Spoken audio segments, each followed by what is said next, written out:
ચાલો હવે next topic જોઈએ કે એક પાતળા દળ રહિત સળિયાના બંને છેડે લટકાવેલ દળથી બનતા તંત્રના દ્રવ્યમાન કેન્દ્રમાંથી પસાર થતી અક્ષને અનુલક્ષીને જડત્વની ચાક માત્રા શોધીએ આપણે. તો ધારો કે આકૃતિમાં દર્શાવ્યા પ્રમાણે આપણી પાસે એક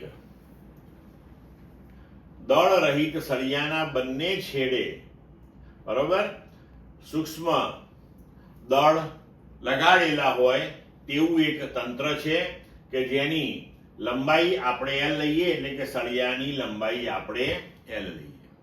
હવે સળિયો દળ રહિત છે અને તેના બંને છેડે આપણે જે સમાન દળના પદાર્થો જોડેલા છે, આ સમગ્ર તંત્રનું કુલ દળ આપણે M લઈએ તો આ બંને દ્રવ્યમાન જે છે એ m/2 થશે. હવે આપણે અહીંયા સળિયાના દ્રવ્યમાન કેન્દ્રમાંથી પસાર થતી અને સળિયાની લંબાઈને લંબ રૂપે ગોઠવાયેલી પરિભ્રમણાક્ષ અક્ષને અનુલક્ષીને જડત્વની ચાક માત્રા શોધવી છે. તો આપણે હવે એવું કલ્પી લઈએ કે આ અક્ષને અનુલક્ષીને સળિયો ભ્રમણ કરે છે અથવા તો તંત્ર ભ્રમણ કરે છે. તો હવે તેના દ્રવ્યમાન કેન્દ્રથી આ છેડા પરના પ્રત્યેક દળનું લંબ અંતર જે છે એ L/2 થશે.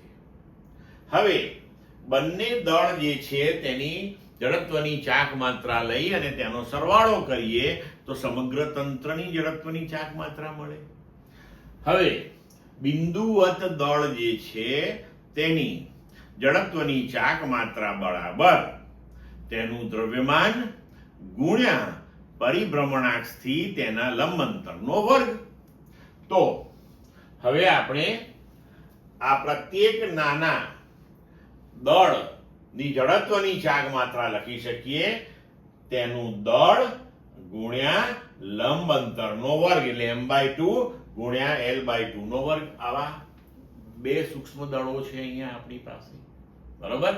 તો હવે બંનેની ચાક માત્રા સમાન થશે કારણ કે બંનેનું દળ સમાન છે, બંનેનું લંબ અંતર પરિભ્રમણાક્ષથી સમાન છે. તો તંત્રની કુલ જડત્વની ચાક માત્રા એ બંનેની જડત્વની ચાક માત્રાનો સરવાળો થશે. m/2 × L/2² plus m/2 × L/2². તો 2 ટાઈમ્સ m/2 × L/2². અહીં આપણે આ 2 કેન્સલ કરી દઈએ તો mL²/4 આ થશે આ આપેલા તંત્રની જડત્વની ચાક માત્રા. ક્લિયર મિત્રો?